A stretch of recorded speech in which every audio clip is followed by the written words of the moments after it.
रामशरण गौड़, दिल्ली साहित्य परिषद के अध्यक्ष, नीलम राठी जी, आदरणीय मालती जी, बब्बर साहब, जयसिंह आर्य जी, जिन मित्रों को, साहित्यिक मित्रों को मैं देख पा रहा हूँ परिचित हैं हमारे ही कार्यालय से, अपर्णा जी और हरीश अरोड़ा जी भी मैं देख रहा था कि अभी तक उपस्थित थे, डॉक्टर अवनीजेश अवस्थी जी, जिनका अभी हमने राम जन्मभूमि संग्रह के लिए सम्मान किया। ऐसे हमारे बड़े उद्यमी साथी, आप सभी का केंद्रीय हिंदी संस्थान के इस सभागार में स्वागत और अभिनंदन है।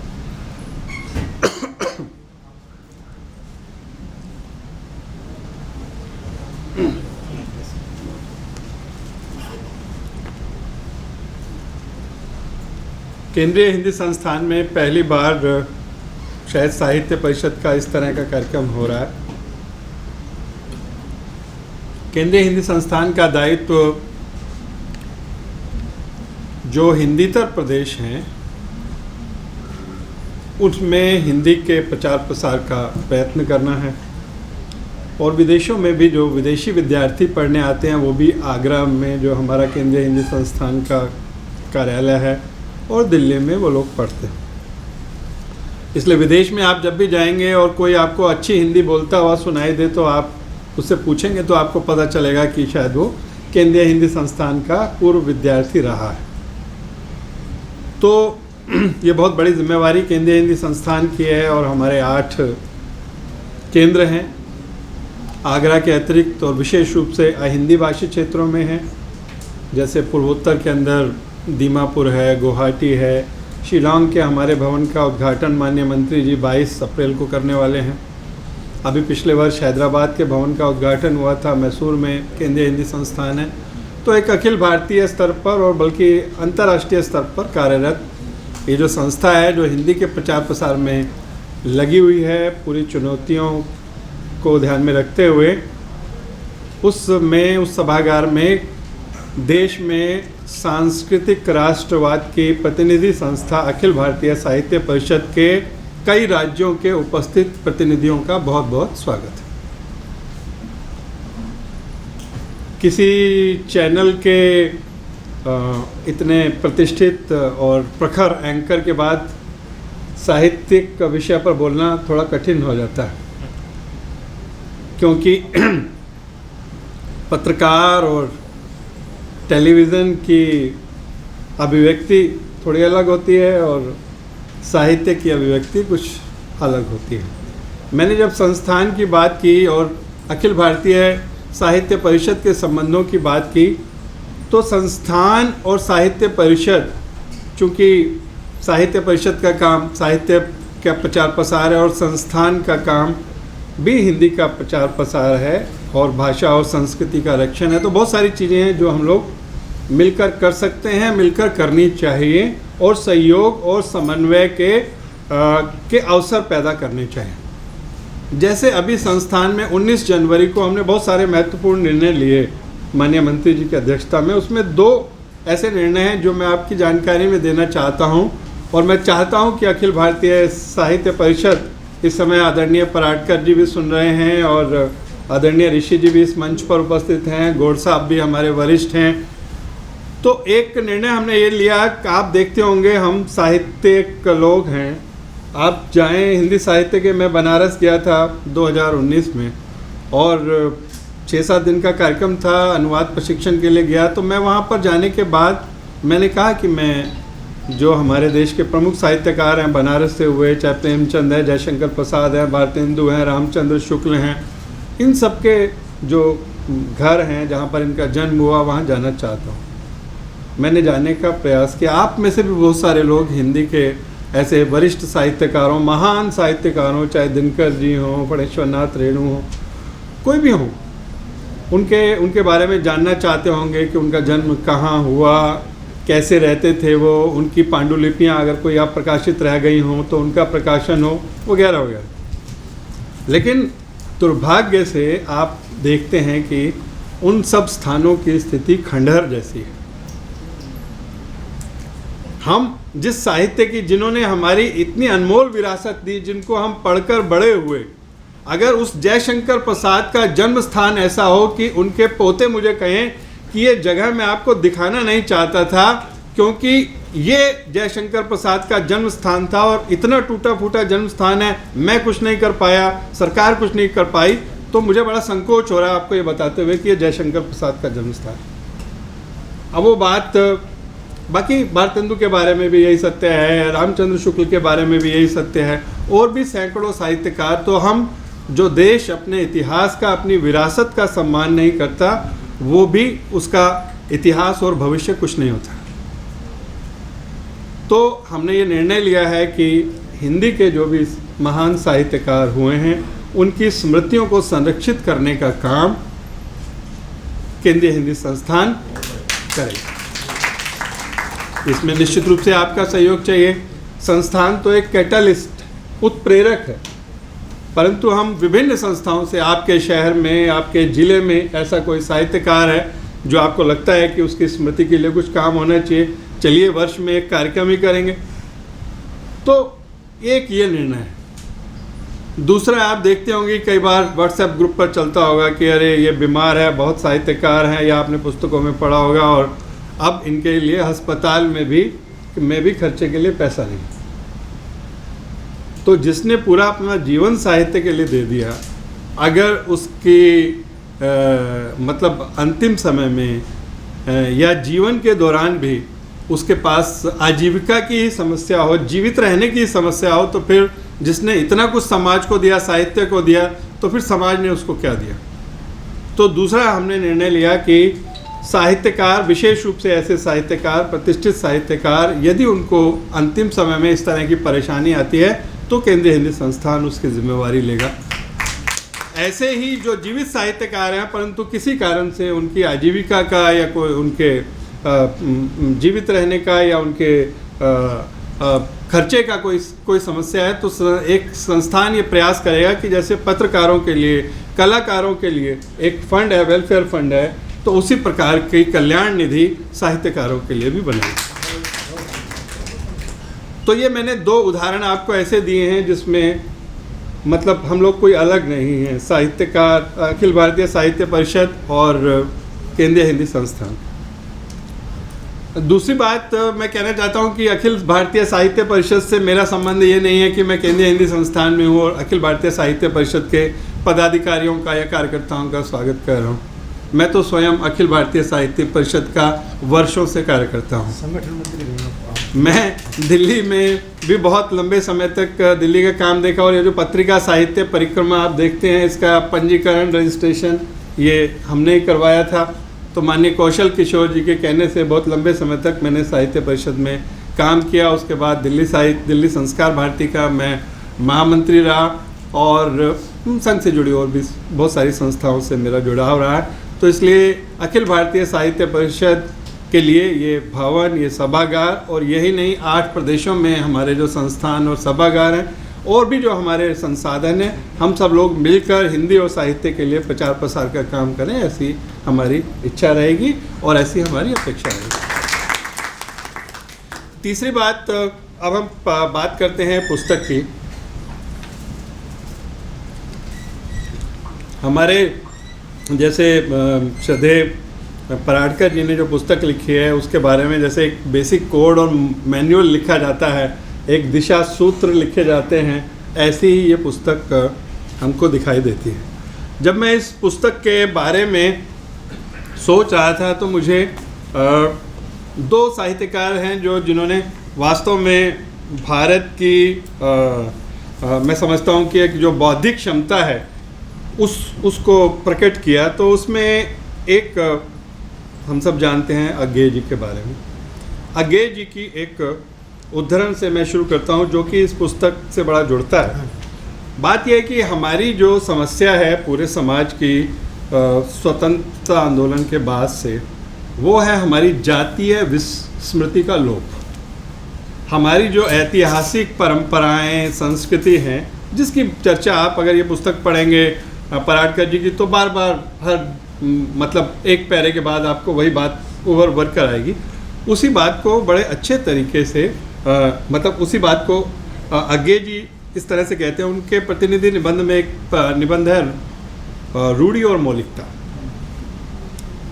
वो लिखते हैं कि रूढ़ी की साधना परंपरा के प्रति जागरूकता कैसे प्राप्त हो सकती है और किस प्रकार साहित्यकार के मानस को उसके कार्य के मूल्य को प्रभावित करती है। इस जागरूकता का मुख्य उपकरण है एक ऐतिहासिक चेतना, अर्थात कालानुक्रम में जो बीत गया है, अतीत है, उसके बीतेपन की ही नहीं, उसकी वर्तमानता की भी तीखी और चिर जागृत अनुभूति साहित्यकार के लिए आवश्यक है कि साहित्य में और जीवन में आसीत का और अस्ति का, जो अचिर हो गया है उसका और जो चिर है उसका, और इन दोनों की परंपराता से संबंध का ज्ञान उसमें बना रहे। आधुनिक हिंदी लेखन में यदि यह ऐतिहासिक चेतना होगी तो उसकी रचना में न केवल अपने युग, अपनी पीढ़ी से उसका संबंध बोल रहा होगा, बल्कि उससे पहले की अनगिनत पीढ़ियों का और उनके साथ अपनी पीढ़ी की संलग्नता और एक सूत्रता की भी तीव्र अनुभूति स्पंदित हो रही होगी। जो है उसकी साधना में ऐसा साहित्यकार उसे एक और हटाकर नहीं फेंक सकेगा जो था। वह अनुभव करेगा कि अतीत उसी का नाम है जो पहले से वर्तमान है, जबकि आज वह है जो वर्तमान होना आरंभ हुआ है। अतीत और वर्तमान के इस दोहरे अस्तित्व की, उसकी पृथक वर्तमानता और उसकी एक सूत्रता की निरंतर अनुभूति ही ऐतिहासिक चेतना है, और इस चेतना का अनवरत स्पंदनशील विकास ही परंपरा का ज्ञान है। मैं समझता हूँ कि अज्ञे जी का ये जो उद्धरण है वो हमको ये बताता है कि जो हमारा अतीत, जो हमारा वर्तमान है, उसको हमारा अतीत ही परिभाषित करता है। अभी इस विचार की बात हो रही थी और मुझसे पहले जो वक्ता थे उन्होंने कहा कि आज के समय में कोई जो है वो कोई बम नहीं फेंकता, या ये तो विचार की लड़ाई है। तो 1834 में मैकाले ने एक परमाणु बम भारत पर फेंका था, अगर मैं उनके ही शब्दों को इस्तेमाल करूं, जब उन्होंने कहा कि मेरे पीछे जो एक शेल्फ है, इन पुस्तकों में इतना ज्ञान है जितना पूरे पूर्व के ज्ञान से ज़्यादा है। दुर्भाग्य ये है कि हमने उसकी इस बात को स्वीकार किया और हम लोग लगातार एक औपनिवेशिक मानसिकता के शिकार हो गए, और इसका नेतृत्व जिस साहित्य को करना था, जिस साहित्यकार को करना था, उसकी अपनी विवेकशीलता भी कई कारणों से अवरुद्ध रही।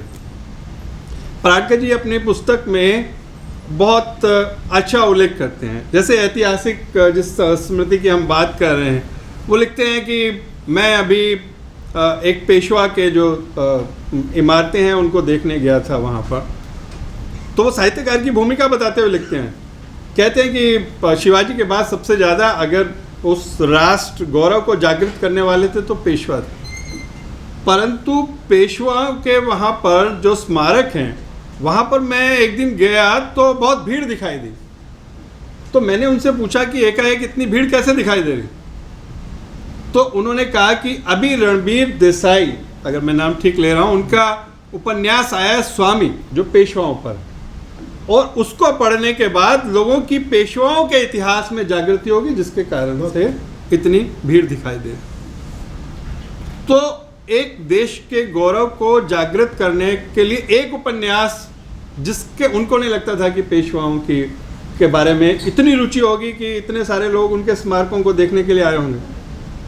मनोज श्रीवास्तव एक भोपाल के लेखक हैं जिन्होंने सुंदरकांड पर ही 16 या 17 पुस्तकें लिखी हैं। एक बात उनकी पुस्तक में जो उन्होंने लिखी थी जिसने मुझे बहुत प्रभावित किया, कि लिखते हैं कि वो कि जब 16वीं शताब्दी में 15वीं शताब्दी में जिस समय मंदिर, जैसे अभी भी वर्शिप एक्ट की बात कर रहे थे, जब तोड़े जा रहे थे हर जगह पर, और शायद ये जो मथुरा का मंदिर है वो भी राजा जय सिंह ने विशेष रूप से वो दक्षिण से जीत कर आए थे तो उनको एक मंदिर बनाने की अनुमति मिली थी, वो सब एक इतिहास है जिसको आप जानते हैं। परंतु उस समय तुलसीदास ने लोगों के मन मंदिर पर ऐसा जबरदस्त मंदिर बना दिया कि जिसको कोई तोड़ नहीं सकता था, जिसको कोई तलवार काट नहीं सकती थी, जिसको कोई गोली उड़ा नहीं सकती थी। और वो जो मंदिर है वो आज तक, न केवल भारत में, तो फिजी में रहा हूं, आप कल्पना नहीं कर सकते कि फिजी में रामायण की क्या स्थिति है। मैं भी जब तक फिजी में नहीं गया था तो मुझे लगता था कि भारत से इतने हजारों किलोमीटर दूर क्या राम को लेकर, हनुमान को लेकर मंगलवार को वहां पर आप कार्यक्रम नहीं कर सकते, क्योंकि हर व्यक्ति कहेगा कि मैं तो व्यस्त हूं, आज रामायण का पाठ होने वाला है। 2000 से ज्यादा रामायण मंडलियां वहां पर। तो एक लेखक क्या कर सकता है, और आज हजारों किलोमीटर दूर भी तुलसी ने लोगों के मन में, हृदय में कैसी एक तस्वीर राम की, हनुमान की और पूरे भारत की संस्कृति की बनाई है, जिसको कोई तोड़ नहीं सकता। तो साहित्यकार की ये जो भूमिका जो पराडकर जी ने रेखांकित की है, उसको हमको समझना पड़ेगा। ये जो बाहरी चीजें हैं ये कुछ नहीं है। एक साहित्यकार जो सृष्टि कर सकता है, जो सृष्टि करता है। अब मैं पिछले कुछ दिन पहले नरेंद्र कोहली जी के साथ एक कार्यक्रम में था। वो वाल्मीकि रामायण के बहुत अच्छे अध्येता हैं, हमारे एक तरीके से गुरु समान है। तो नरेंद्र कोहली जी तो मुख्य रूप से वाल्मीकि रामायण से लेकर उन्होंने एक अपना एक जो रामायण की पुनर्सृष्टि की। आप जानते हैं कि वो भारत के बहुत प्रसिद्ध प्रखर लेखक हैं, हम कह सकते हैं एक महान लेखक हैं। उन्होंने अपनी तरह से, लेकिन मनो को जो लोक संस्कार जो है वो तुलसी ने दिया। उसने पूरे जो वाल्मीकि रामायण में जो तथ्य हैं वो अलग हैं। जो तुलसी ने कहा उसको बिल्कुल एक दूसरे तरीके से संस्कारित करके और लोक मंगल करके पूरे देश के अंदर एक अलग वातावरण बना दिया। तो एक जो छवि बनती है, एक जो सत्य बनता है, जो एक सत्य, यथार्थ सत्य जो ऐसा दिखता है, लेकिन यथार्थ सत्य ही सत्य नहीं होता। अगर मैं निर्मल वर्मा को उद्धृत करूं तो उनकी पत्नी का मैं एक साक्षात्कार सुन रहा था, उसमें वो कहती हैं कि वो सुबह बोलते नहीं थे, अपने काम में अध्ययन करते थे जिस समय, उनसे बात करना संभव नहीं था। और वो बात इसलिए नहीं करते थे कि एक उनका तर्क था कि जो रियलिटी है, जो सत्य है, या जो उनके वर्जन में जो रियलिटी है, जब मैं बोलता हूं तो मेरा उससे संबंध टूट जाता है। तो रियलिटी सिर्फ वो नहीं है जो हमको ये कुर्सी मेज और ये सब दिखाई दे रहा है। एक रियलिटी हमारे मन में चलती है।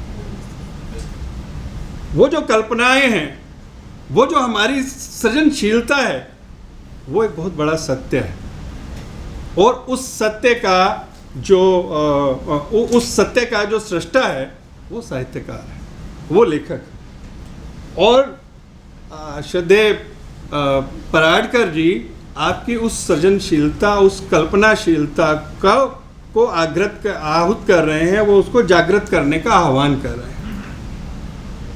इस पुस्तक में जैसा कि नीलम राठी जी ने अपने बीज वक्तव्य में बताया कि चाहे ऐतिहासिक उपन्यासों की बात हो, आप देखिए कितनी ज़बरदस्त बात उन्होंने लिखी है।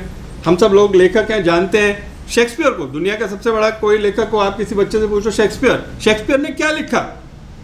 शेक्सपियर ने ब्रिटेन के इतिहास के एक एक चरित्र को लेकर लिखा। शेक्सपियर के माध्यम से पूरी पश्चिमी सभ्यता को जान सकते हैं। जयशंकर प्रसाद क्यों लगे हुए थे ऐतिहासिक नाटक लिखने के लिए? क्योंकि उन्होंने भी इसके महत्व को पहचाना। पराडकर जी ने बाल साहित्य की बात की है, बड़ी अच्छी बात की उन्होंने, कि कार्टून के बारे में बात की। बाल साहित्य एक प्राथमिकता का क्षेत्र होना चाहिए। देखिए, जब हम साहित्य की बात करते हैं तो बात साहित्य की नहीं रहती। जब हम संस्कृति की बात करते हैं तो आप देखिए कि पूरा का पूरा, जिसको अंग्रेजी में बोलते हैं इकोसिस्टम, परिवेश, वो कैसे बदल जाता है। बच्चा क्या देखता है, बच्चा क्या खाता है, हम बीमार होते हैं तो कौन सी दवाई लेते हैं। और ये सिर्फ साहित्य और संस्कृति की बात नहीं रहती, फिर ये अरबों करोड़ रुपए का व्यापार भी बन जाता है। तो इस देश को खोखला करने के लिए जो प्राथमिक उपकरण है वो भाषा और संस्कृति, जिसके माध्यम से इस देश को खोखला किया गया। आज इस पुस्तक के माध्यम से पराडकर जी ने उससे संबंधित जो भी महत्वपूर्ण पहलू हो सकते थे उसकी तरफ हमारा ध्यान दिलाया। ये पुस्तक अपने आप में एग्जॉस्टिव पुस्तक नहीं है, जिसको अंग्रेजी में एग्जॉस्टिव कहते हैं कि संपूर्ण अपने आप में चित्र प्रस्तुत किए, परंतु इस पुस्तक में ऐसे सूत्र हैं जिसके आधार पर जो भी सांस्कृतिक विमर्श करने वाले लेखक हैं, कलाकार हैं, चिंतक हैं, वो अपनी बात आगे ले जा सकते हैं। और इस पुस्तक के माध्यम से हम सबको ये भी ध्यान में आया है कि पराडकर जी केवल एक अद्भुत संगठक ही नहीं है, बल्कि अद्भुत विचारक भी है। मैं इस अवसर पर उनका अभिनंदन करता हूँ, और जैसा कि अन्य वक्ताओं ने भी कहा है, ये पुस्तक ज़्यादा से ज़्यादा, इस पुस्तक और पुस्तक का संदेश ज़्यादा से ज़्यादा लोगों तक पहुँचे, इसका प्रयास हम सबको करना चाहिए। और हम भी केंद्रीय हिंदी संस्थान की तरफ से इस पुस्तक को लेकर, जैसे इन्होंने कहा, हमने कहा कि तुरंत ये कार्यक्रम होना चाहिए।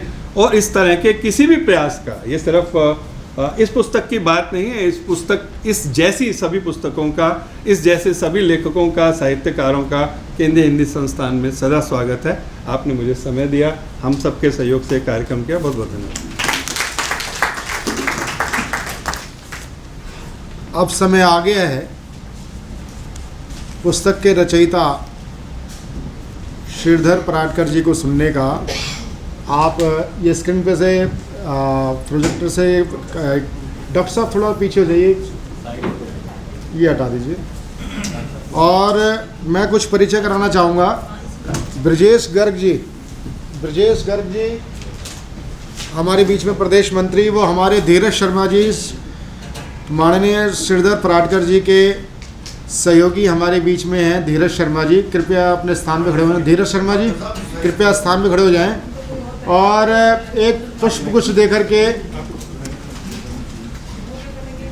पुष्पगुच्छ देकर के, धीरज जी, ब्रजेश जी कुछ लाए हो, आप कुछ लाए हो, दो ना, कुछ लाए हो तो मंच पे आपको मौका दिया जाएगा।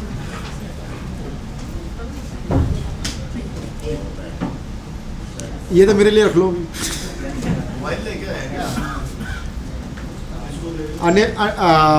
छोड़ने की कृष्णा जी,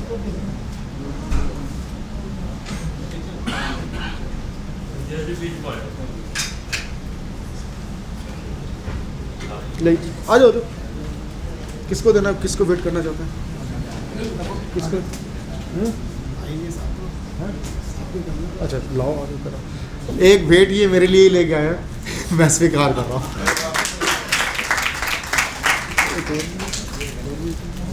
अनिल जी और महामंत्री जी, चलिए।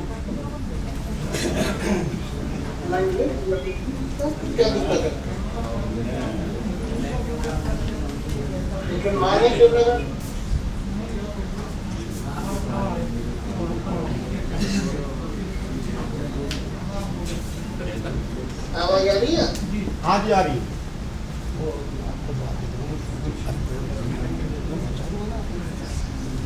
नमस्कार। पहले तो आप सबसे मैं चाहता हूँ कि इस बात न होने के कारण दिल्ली में मेरा प्रत्यक्ष रूप से उपस्थित होना संभव न होगा। अभी बोलने में भी थोड़ी असुविधा था,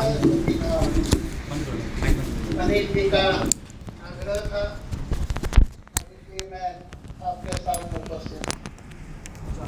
आज के कार्यक्रम के लिए मंच पर उपस्थित श्री अनिल जी केंद्रीय संस्थान के उपाध्यक्ष हैं,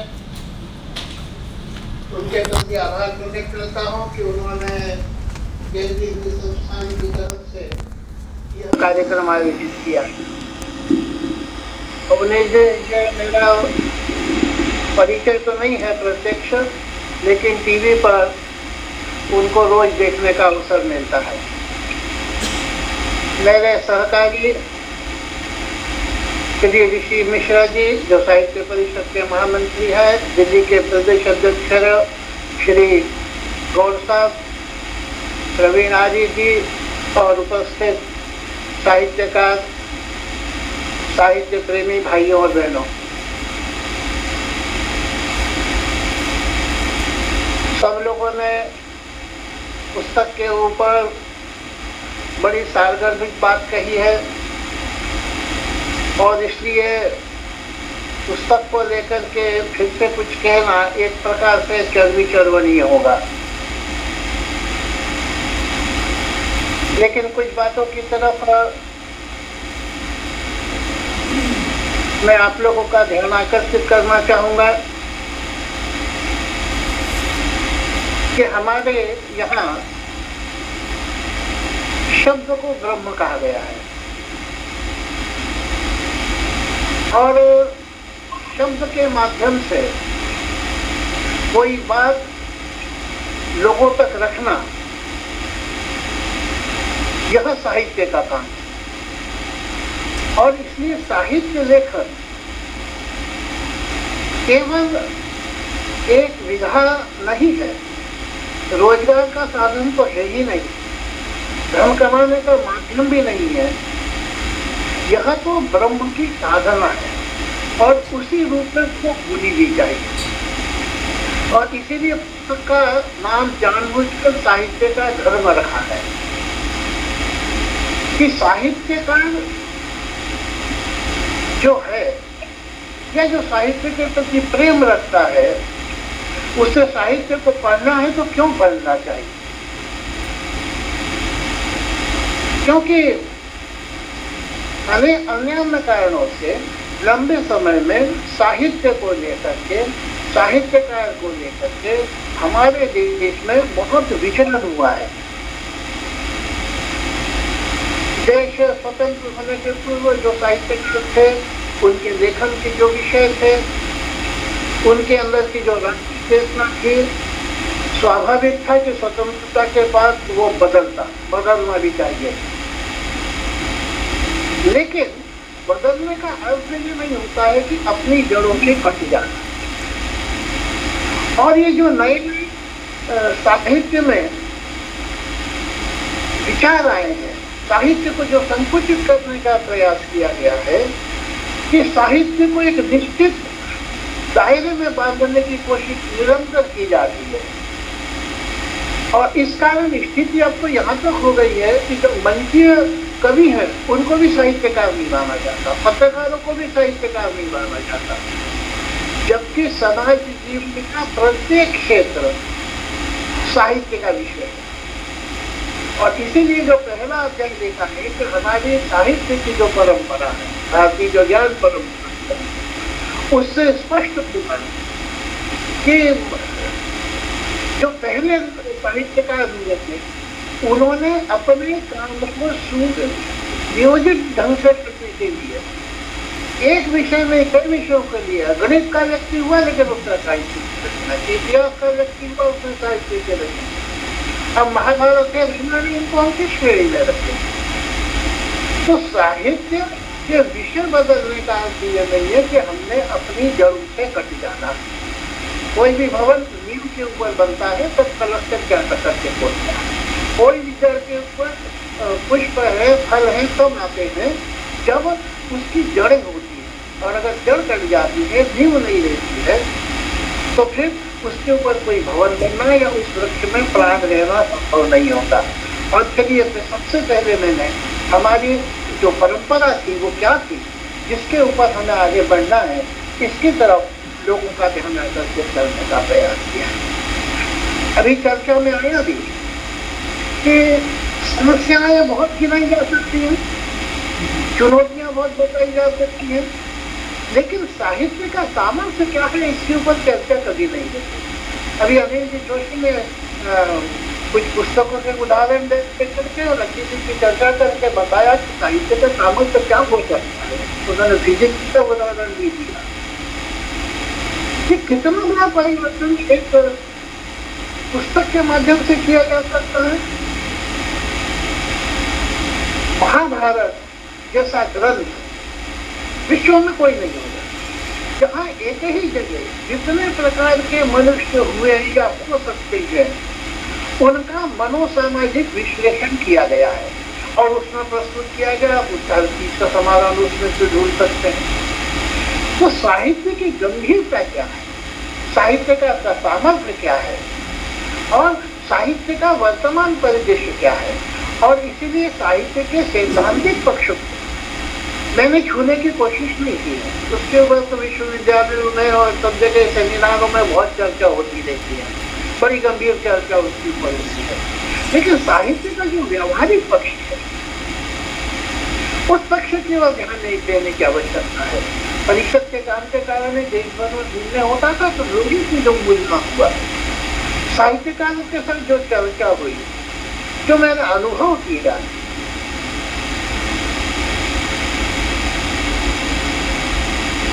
इस प्रकार के साहित्य की आवश्यकता होती है।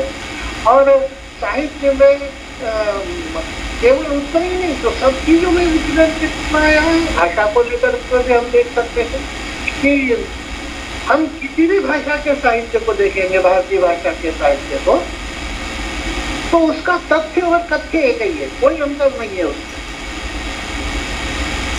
लेकिन दूसरी भाषा का प्रभुत्व हमारे ऊपर न हो, इस आशंका के कारण हमने एक दूसरी विदेशी भाषा को वर्चस्व देने का सबने तय कर लिया, और उसका परिणाम ये हुआ है कि चाहे बोलचाल हो, चाहे लेखन हो, चाहे साहित्य का विषय हो, उसमें जब तक हम अंग्रेजी भाषा के शब्दों का प्रयोग नहीं करते हैं, हमें ऐसा लगता है कि हमारा काम ही पूरा नहीं होगा।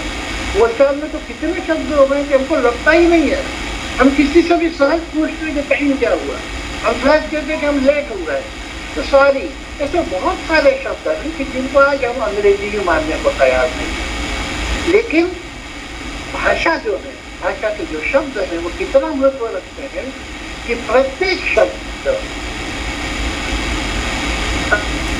अपने साथ बड़ा इतिहास इन सब को लेकर के चलता है, और यदि सही शब्द सही जगह प्रयुक्त नहीं होता है तो उसका अर्थ का अनर्थ ही नहीं होता, बल्कि वो अपनी उस पूरी परंपरा को, संस्कृति, इतिहास को छोड़ता है।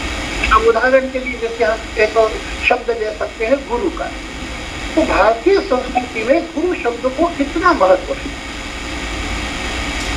हर जो साधक है, जो जिज्ञासु है, जो शिष्य है, वो उसी से सारा ज्ञान प्राप्त करता है, और इसलिए उसका महत्व इतना बताया कि ईश्वर और गुरु सामने खड़ा हो तो गुरु बड़ा है। लेकिन उसी गुरु को आज हम लोग प्रचलित भाषा में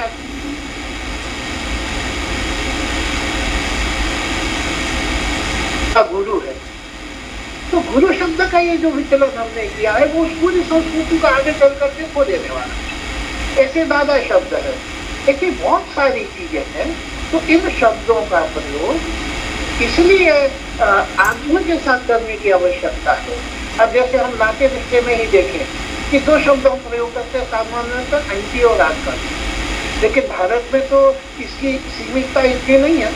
हमारे यहाँ संबंधों में बुआ भी है, मामी भी है, चाची भी है, और चाची नहीं है तो चाची के साथ ताई भी है। ताई अलग होती है, चाची अलग होती है, ताऊ अलग होते हैं, चाचा अलग होते हैं। लेकिन जब हम इन केवल एक शब्द में अंकल में, तो मामा, चाचा ये सब समाप्त हो जाते हैं, बुआ सब समाप्त हो जाते हैं। आंटी जब शब्द प्रयोग करते हैं तो ये मामी है, चाची है, ताई है, बुआ है, ये सब शब्द खत्म हो जाते हैं, और इनके साथ हमारी जो संबंधों का महत्व है वह भी उनके साथ समाप्त होता है, और इसलिए भाषा के रूप में बहुत ज्यादा महत्व होता है।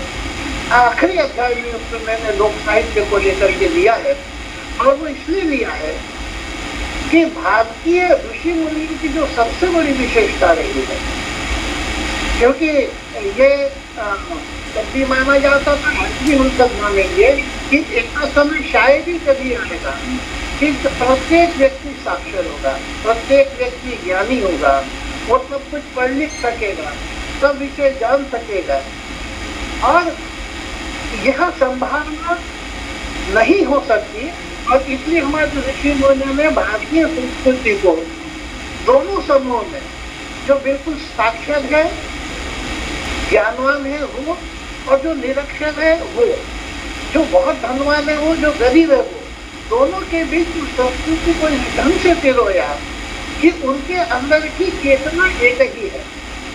अब उदाहरण के लिए जैसे नर्मदा परिक्रमा मध्य प्रदेश में होती है, तो जो लोग साधक है, जिज्ञासु है, वो नर्मदा परिक्रमा करते हैं ईश्वर साक्षात्कार के लिए, ईश्वर की साधना करने के लिए, अपनी आंतरिक शक्ति की वृद्धि के लिए।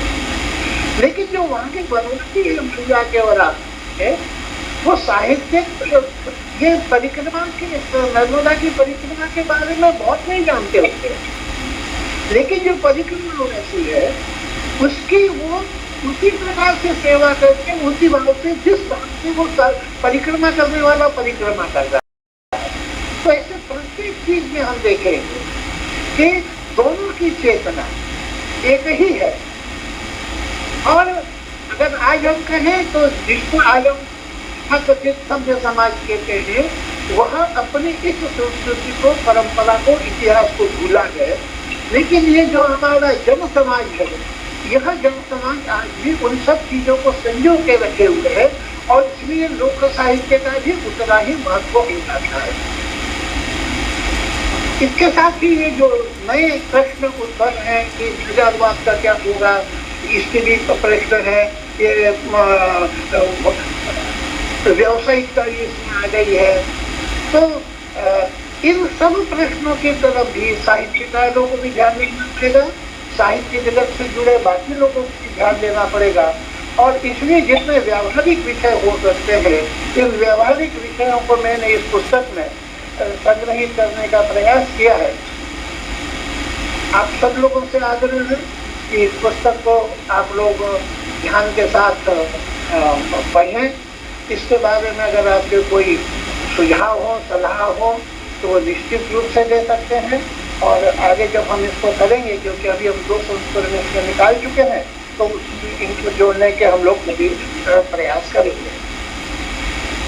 और मैं आपको पहले बता चुका हूँ कि साहित्य के क्षेत्र में जो साहित्यकार है, उस साहित्यकार के जो अंतश्चेतना है, उसमें भी बहुत अंतर आया है, उसमें भी परिवर्तन की आवश्यकता है। उसके ऊपर भी इसमें ध्यान दिया है, पाठक के ऊपर भी इसमें पुस्तक में ध्यान दिलाने का प्रयास किया है। तो साहित्यकार को केवल साहित्य की रचना में, जो आज एक वाक्य चलता है सब क्षेत्रों में कि कला कला के लिए, ऐसे ही साहित्य में भी चलता है साहित्य केवल साहित्य के लिए। तो साहित्य की पूर्ति तब तक नहीं होती है जब तक कि उसको पाठक स्वीकार न करे, उसकी कोई लोक उपयोगिता ना हो, जिसको लोकमंगल भी नामचंद शुक्ल जी ने कहा है। और दूसरी बात ये कि साहित्य का अगर साहित्य की रचना करेगा और यदि उसके पाठक नहीं होंगे, तो उसकी साहित्य की रचना का लाभ क्या होगा? कितना श्रेष्ठ साहित्यकार हमारे यहाँ हो गए। लेकिन जो गोस्वामी तुलसीदास का कार्य है, उसको तो हमने बुला सकते हैं। देखिए, जो साहित्य कार्य है, उसका जो सामाजिक उत्तरदायित्व है, उस उत्तरदायित्व से भी वह बच नहीं सकता। वह अच्छा बुरा जो कुछ भी करेगा, उसका दुष्परिणाम साहित्य को, उसको तो भुगतना ही पड़ेगा, लेकिन समाज को भी भुगतना पड़ता है। और इस दृष्टि से भी सचेत होने की आवश्यकता है। मैं एक बार आप सब लोगों से तो आभार प्रकट करता हूँ। बहुत ज़्यादा बोलने की स्थिति में मैं अभी शारीरिक दृष्टि से नहीं हुई, इसलिए एक बार फिर से अनिल जी को सभी आभार प्रकट करता हूँ कि उन्हें ये कार्यक्रम करने का अवसर अखिल भारतीय साहित्य परिषद को प्रदान किया। और आप सब लोग जो यहाँ उपस्थित हैं और इस चर्चा में भाग ले रहे हैं, इन सबके प्रति सब लोग अपना आभार प्रकट करते हैं। जय हिंद, जय भारत।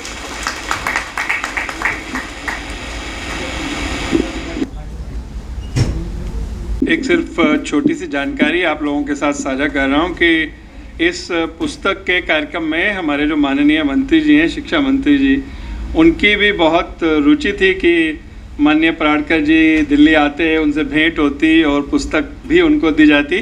पिछले कुछ दिनों से तो वो उत्तराखंड में थे, आप सब लोगों को पता ही है। कल रात को ही वो दिल्ली आए और आते ही सबसे पहला संदेश मुझे मिला कि वो पराड़कर जी से मिलना चाहते हैं, पुस्तक को देखना चाहते हैं और आप में से भी कुछ लोगों को चाहते हैं कि अपने यहाँ आमंत्रित करें, परंतु कुछ संयोग ऐसा बना कि आदरणीय पराडकर जी दिल्ली नहीं आ सके, परंतु उन्होंने मुझे कहा था कि उनकी तरफ से भी आदरणीय पराडकर जी को और आप सभी को इस पुस्तक के चर्चा के अवसर पर बहुत बहुत शुभकामनाएं। हमारे बीच में और भी कई अनेक सज्जन हमारे बीच में हैं। मैं धन्यवाद ज्ञापित करने के लिए दिल्ली प्रदेश के हमारे माननीय अध्यक्ष डॉक्टर रामशरण गौड़ जी से मैं आग्रह करता हूं कि वह धन्यवाद तो मैं अध्यक्ष में मैंने अध्यक्ष बोल नहीं बोलना, लेकिन माननीय अध्यक्ष जी, हाँ कई काम करने हैं। हाँ माननीय अध्यक्ष जी, ऐसा है कि ये आपके सामने हमने गागर दे दिया है, उसमें सागर भरना है।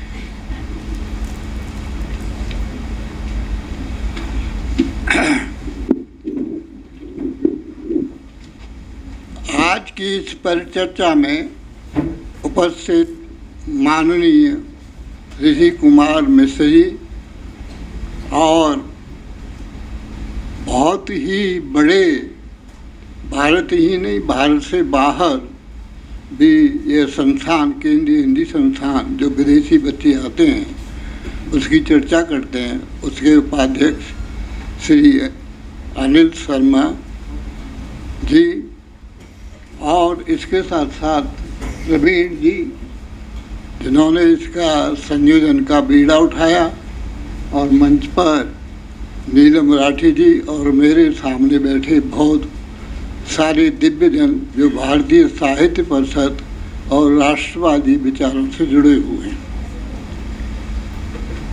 इस पुस्तक पर चर्चा हुई और बहुत सारी बातें आपके सामने आ गई हैं, लेकिन मैं कुछ बातें आपके सामने और रखना चाहता हूँ। ये जो पुस्तक है साहित्य का धर्म, मैं इसे पुस्तक नहीं मानता, मैं इसे शास्त्र मानता हूँ। मैं यदि हमारे जो संगठन मंत्री हैं माननीय पराडकर जी, वो राष्ट्रीय संगठन मंत्री है, इस कारण से नहीं कह रहा हूँ, इस कारण से कह रहा हूँ कि 8वीं शताब्दी के बाद जो हमारे शास्त्र लिखने की परंपरा थी वो समाप्त हो गई थी। हमारे यहाँ कवि बहुत मिल जाएंगे, कहानीकार बहुत मिल जाएंगे, लेकिन वैचारिक लेखन करने वाले जो शास्त्रीय परंपरा है वो बिल्कुल टूट गई थी, और वह परंपरा टूटी हमारे पश्चिम के लोगों के षड्यंत्र से। और 1200-1400 वर्ष के बाद फिर एक षड्यंत्र आया इस्लाम का, वो अपनी तरफ से, और जो पश्चिम का षड्यंत्र था वो अपनी तरफ से आया, और उसके कुचक्र में हम बसते हुए चले गए। साहित्य का धर्म एक ऋग्वेद की तरह है, जिसके बाद में भाष्य लिखे गए, ब्राह्मण ग्रंथ आए, आरण्यक आई, इसके बाद में उपनिषद आए, और उपनिषद के बाद जो वैचारिक क्रांति थी वो समाप्त हो गई। 8वीं शताब्दी तक आते आते धर्मशास्त्र लिखे गए, लेकिन वह उस वैचारिक क्रांति को ज़्यादा बल नहीं दे पाए जो हमारे वैदिक शास्त्र ने हमें दिया। अब हमें आवश्यकता ये है कि ये जो सामने हमारे सामने जो ऋग्वेद आया है, इसके हम भाष्य लिखें। प्रत्येक जितने भी इन्होंने 18 लेख लिखे हैं, प्रत्येक लेख पर एक एक दिन चर्चा करने की आवश्यकता है। और इसके साथ साथ ये जो विषय हैं आजकल के जो आप शोध विषय देखिए, विशेषकर हिंदी साहित्य में, उसमें उनका इतना निम्न स्तर हो गया है कि हमारा ध्यान हमारे जो भारत की ज्ञान परंपरा है उसकी तरफ जाता ही नहीं है। किसी को ये कहा जाए, हमारे यहाँ कश्मीर में बहुत सारे काव्य शास्त्री हुए हैं, अभिनव गुप्त हुए हैं, मम्मट हुए हैं, कि भाई इनका जो समीक्षा शास्त्र लिखे हैं इन्होंने, इस पर चर्चा करो।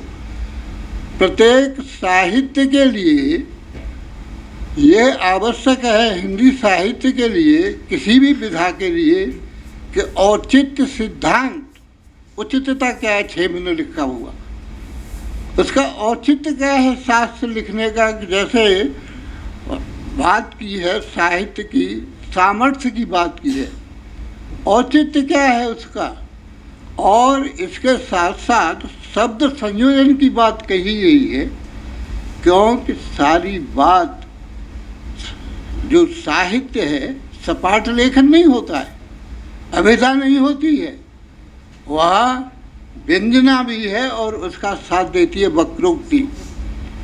वक्रोक्ति के साथ गहराई से बच्चों के बीच में, पाठकों के बीच में उतार देना, ये बड़ा आवश्यक होता है, ये साहित्य का धर्म होता है।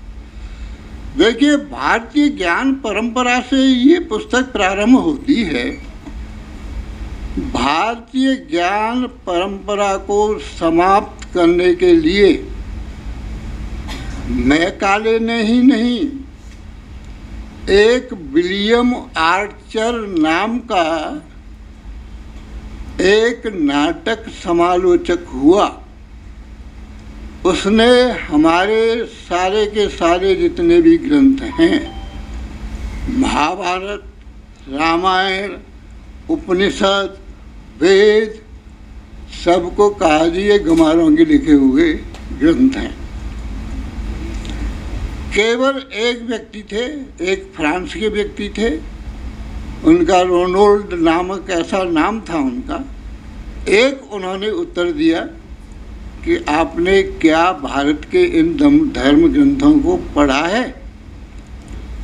समालोचक आर्चर का जवाब अरविंद ने दिया कि तुम्हारे को इसका ज्ञान ही नहीं है, भारतीय ज्ञान का, तुम्हारे को हमारे धार्मिक ग्रंथों का ज्ञान ही नहीं है, हमारे वैचारिक ग्रंथों का ज्ञान ही नहीं है। और अभी बात आई थी, तोड़ने की कोशिश की गई जो हमारी रचनाएं हैं लोक मंगल की। प्रारंभ से ही हमारा जितना भी साहित्य है लोक मंगल को लेकर चला। तुलसी ने भी लिखा, कीरत भनित भूति भल सोई, सुर सर सम सब कर हित हुई। इसके बाद अभी प्रयोजन की बात की थी नीलम राठी जी ने कि प्रयोजन क्या होना चाहिए। हमारे यहाँ प्रयोजन तो मम्मट ने बता दिया।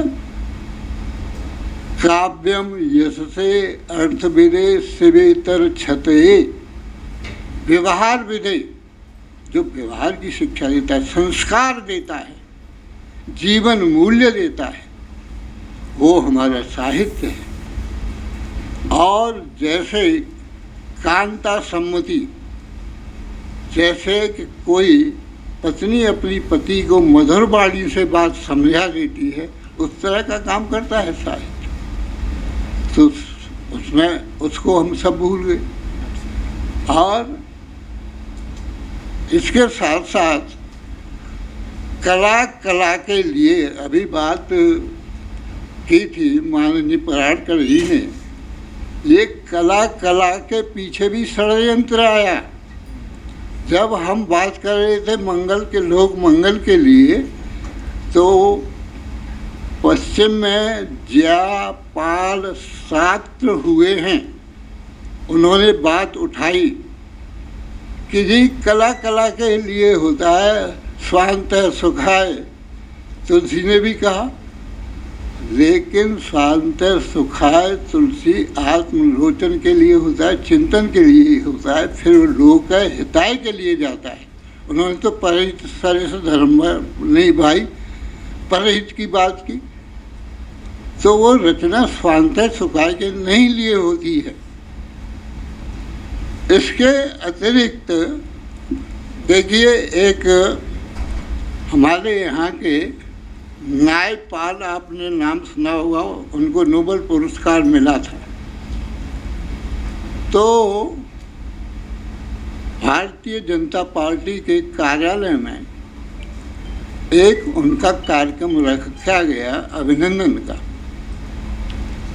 और अभिनंदन के बाद प्रश्न पूछे गए कि आप प्रश्न पूछिए। तो उनके उपन्यास को जिस पर मिला था, लोग उसे बहुत पसंद करते हैं, हमारे भारत का व्यक्ति है, ये नोबेल पुरस्कार मिला। लेकिन वो मैंने उपन्यास पढ़ा है, मैं उपन्यास का बिल्कुल समर्थन नहीं करता। उसका कारण ये है कि उन्होंने हमारी भारतीय संस्कृति की जो विद्रूपताएं हैं उनको तो उन्होंने दिखाया उस उपन्यास में, और जो अच्छाइयाँ हैं उनका भी तो वर्णन करते। गाड़ी वाहन, भारत में गाड़ी कैसे चलाता है, बैलों को कैसे मारता है, उसको का तो वर्णन किया। लेकिन बैलों को पुत्रवत प्यार करता है और उनको नहलाता है, धुलाता है, गले से लगाता है, उसका वर्णन क्यों नहीं किया उसने? तो मैंने उनसे एक प्रश्न पूछा कि आप मुझे ये बताइए कि आपके यहाँ तो जहाँ पाल 60 हुए हैं, उन्होंने कला के लिए कहा है साहित्य को, क्या साहित्य कोई परिवर्तन कर सकता है? तो ओ बड़े संकोच में पड़ गए, कहा हाँ परिवर्तन कर सकता है। मैंने कहा परिवर्तन ही नहीं कर सकता, परिवर्तन किया है। संत साहित्य ने भारत में, हाँ बस 2 मिनट बस समाप्त कर रहा हूँ, मुझे पता है आपको जाना है, कि 2 कहनों को बात बहुत हैं, कभी चर्चा करेंगे, एक विषय को लेंगे अमित जी, जिस पर चर्चा करेंगे, इस पर पूरी परिचर्चा होनी चाहिए, एक विषय को लेकर के। तो मैंने कहा कर नहीं सकता है, हुआ है। हमारे यहाँ संत काव्य तुलसीदास ने परिवर्तन किया। स्वतंत्रता के समय हमारे जो राष्ट्रीय कवि हुए हैं, चाहे वो सोहनलाल द्विवेदी हों, चाहे वो बालकृष्ण शर्मा नवीन हों, मैथिली शरण गुप्त हों, इसके साथ साथ ही श्याम नारायण पांडे हों। मैंने कहा उनकी पुस्तक पढ़ी है ना अब जौहर को। तो दूसरे दिन मृदुला गर्ग जिस खेमे की हैं, उन्होंने इस विषय को लेकर के एक लेख लिखा। यदि वहाँ प्रश्न पूछे गए क्या साहित्यकार ऐसे ऐसे उसमें आए कि क्या जो है साहित्य परिवर्तन कर सकता है, क्योंकि वो कला के लिए और शांत सुखाय के लिए है। उनका चितकोबरा जैसा उपन्यास है, आप पढ़िए, लोग पढ़ नहीं पाएंगे आप उसको, चितकोबरा को। ऐसे ग्रंथों के लेखक को हम लेखक नहीं मानते हैं, लेकिन हमारा दिमाग खराब है, हम प्रपंच में आ रहे हैं और इस प्रपंच को, इस षड्यंत्र को तोड़ने की हिम्मत नहीं दिखा रहे हैं। पिछलग्गू की तरह पीछे लगेंगे कि हमारा भी कहीं नाम आ जाए इनके साथ। तो आपको अपना जो एक तरह से आप मोहित हो रहे हैं पश्चिम के जाल में। यदि साहित्य उसमें से नहीं निकलता है तो समाज को भी नहीं निकाला जा सकता। प्रेमचंद ने भी बहुत लिखा है, उनकी बात लोग नहीं करते। वामपंथी कहेंगे वो तो हमारे थे, प्रेमचंद जी तो जो है उन्होंने ग्रामीण शोषण के बाद, इसके बाद उन्होंने ये शब्द ही कहे थे कि साहित्यकार का बहुत बड़ा धर्म है, वह समाज में परिवर्तन ला सकता है। क्योंकि हमारे यहाँ अग्नि पुराण में भी कहा गया है, अपारे काव्य संसारे कबीरे प्रजापति यथास्मयी रोचते विश्वम तथैवम परिकल्पति। कि जो साहित्यकार है, लेखक है, एक प्रजापति का काम करता है, समाज रचना का काम करता है। पहले वो अपने मन में बैठ करके चिंतन करके, जैसे अभी निर्मल ब्राह्मण की बात कही गई थी, चिंतन करके बात को सोचता है, फिर समाज के सामने उसी रूप में लाता है। आप सबका बहुत बहुत धन्यवाद। डॉक्टर साहब, मैं बड़े क्षमा के साथ मुझे आपको टोकना पड़ा। 1 मिनट। वंदे मातरम से कार्यक्रम समाप्त होगा। हमारे बीच में बड़े भाई जितेंद्र कालरा जी उपस्थित हैं, मैं उनको साधुवाद करता हूं। जम्मू से अरविंद शाह जी हमारे बीच में उपस्थित हैं। मैं राकेश सिसोदिया जी को पुनः आशाराम यादव जी। वंदे मातरम के लिए अंजुम नहीं है। वंदे मातरम के लिए मेरे साथ 1-2 लोग आ जाएंगे सामूहिक रूप से, हैं? विनोद बब्बर जी, 1 मिनट आप भी आ जाओ वंदे मातरम के लिए सामूहिक। सभी जरा सचेत मुद्रा में जरा वंदे मातरम। हाँ जी, भुवनेश जी आ जाओ। चलो ठीक है। वंदे मातरम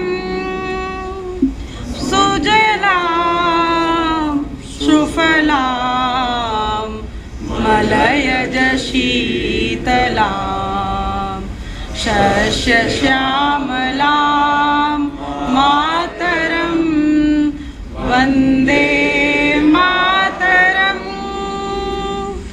वंदे मातरम। शुभ्रजोत्सना पुलकितयामिनीं फुल्लकुसुमित द्रुमदल शोभिनीं सुहासिनीं सुमधुरभाषिणीं सुखदां वरदां मातरं वन्दे मातरं वन्दे मातरं वन्दे मातरं। भारत माता की जय। भारत माता की जय। भारत माता की जय। अंजुम बहन पहले दिल्ली में रहती थी, अब मथुरा से